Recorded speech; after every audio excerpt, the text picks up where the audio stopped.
Dan Schneider's a fucking weirdo. To be honest, he sort of strikes me as one of those real Hollywood pedophile types.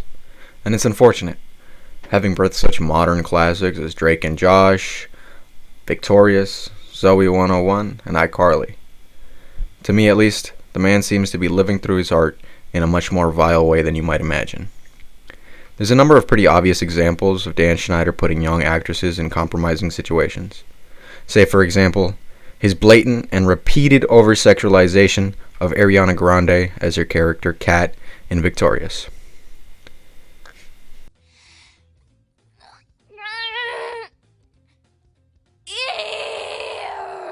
Like, seriously, why is she talking to this potato like it's a dick, bro? I know I'm not the only one who's noticed this, but it still stands out to me as pretty strange and vile. I know it's easy to cherry pick overtly sexualized moments out of a lineup. What's not so easy is looking at this fucking haircut.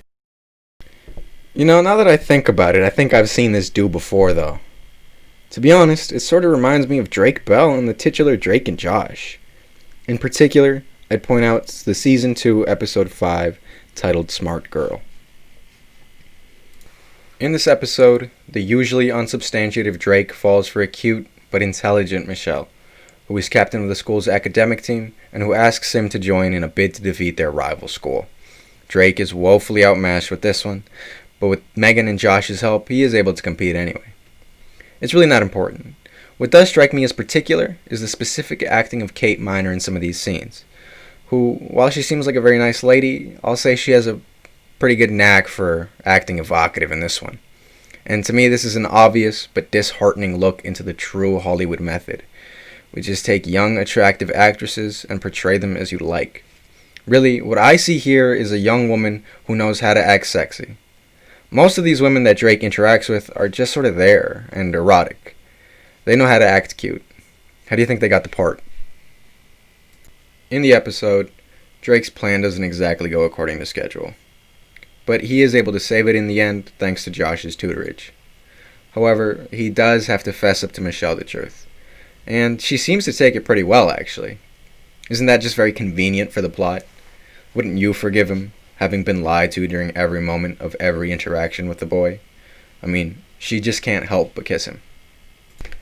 But what I recognize in these clips, and I hope you do as well, is a silhouetted Schneider in the over-the-shoulder shots of Drake Bell. The suit and the haircut, which were never in style, make an all-too-eerie image, one that sort of evocates a thin and charming Schneider kissing a young, attractive woman. And the fact that it was Dan Schneider directing the duo in front of the camera makes it even more disgusting. I pain to think how uncomfortable the actors on set must have felt taking make-out cues from the ever-present, ever-strange Mr. Schneider. And I can't help but imagine Dan somewhere with hours and hours of footage of what sort of looks like him living out some weird chauvinist fantasy. This is not all to say that you couldn't necessarily justify the weird plot conveniences and hypersexualized depictions as much more than tween TV filler. Which is convenient, isn't it? How so much of this weird shit can just be explained away as appealing to a younger, less experienced audience? But the man himself seems to be very much involved and aware of the creative goings-on of his work, noting he'd spend 100 hours a week working during busy time.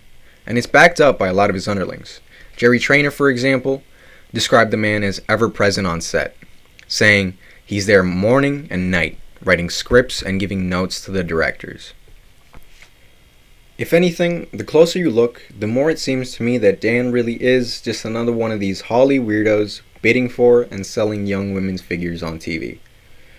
There's a lot of conjecture online about Dan Schneider, and in my opinion, most of it is warranted. Especially the shit about the feet. This man has a seeming obsession with feet. Which, look, I'm no one to judge a foot fetishist. I'm just saying, man. Why do so many of the love interests and attractive women on these shows have to be rocking bare feet? I get it's Cali, but it just seems a bit much. I mean, this motherfucker's on Twitter, like, talking about feet, and then you go and cover some young actress's feet in ketchup? If there's one thing I can say about Dan Schneider, it's that he probably didn't have great luck with the women in his early youth. It's hard to be a fat kid. It makes sense to me that he became the funny guy. And it seems to have worked out for the man, But when you go from casting a young girl as an 8-year-old in Drake and Josh to sexualizing her feet in iCarly, it just doesn't sit well. By no means is Dan Schneider a dumb guy, and honestly he's pretty funny. Or at least I'd like to credit some of his shows for being pretty funny. And he seems to be a hardworking dude by all accounts. Still, this doesn't excuse his strange behavior and strange tastes. Really, what Dan Schneider is an embodiment of the whole Hollywood establishment. A bunch of power-hungry pedophiles who get a kick out of making young men and women do compromising things on camera for them. I'd like to address this section personally to Daniel James Schneider. Hey Dan, I doubt you'd ever hear this, but I hope you do. Because I want you to know that history will not remember you as a funny guy or a lovable TV show creator. Instead, I believe it will remember you as what you are, a disgusting, fat, old, ugly Hollywood pedophile, just like those who came before you. And eventually, just like them, you'll be remembered as a footnote from a bygone time where sexual slavery was justifiable as long as you filmed it and cast it. It's only a matter of time before Schneider's Bakery gets a visit from the health department. Finally, I'd like to let Elizabeth Gillies, known as Jade from Victorious, do the talking. In this clip, where she is obviously reading from a script she doesn't care about, she goes on to exalt the positive qualities of Dan the man.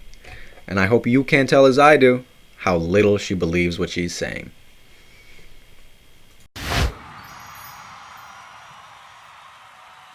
Working with Dan Schneider is absolutely amazing. When I first got the call, he actually called my house. I was driving home with my mom and my grandma. We were out to dinner and we were driving back to my grandma's house, and then all of a sudden we saw that we got a call from him. We skidded off the road and we turned the car off, and then he said, "Elizabeth, would you like to be in a TV show?" And I was like, "Yeah, that'd be great."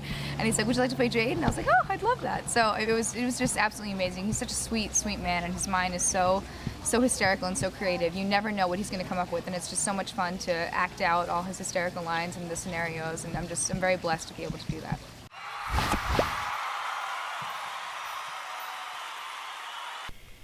Really, I wanted to do a much more in-depth video, but I sort of wanted to get this out, and I sort of wanted to post this, and I think most of this evidence speaks for itself.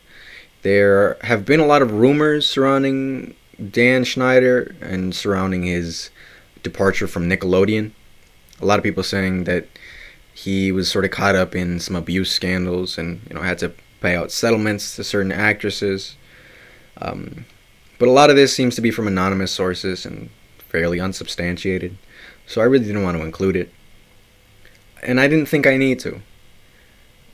I think a lot of this footage speaks for itself, and I think a lot of what we know about Dan is already online. A lot of the weird shit he's said and thought is already online, and it's already been picked apart. I just don't know if people have taken it as seriously as I think it should be taken.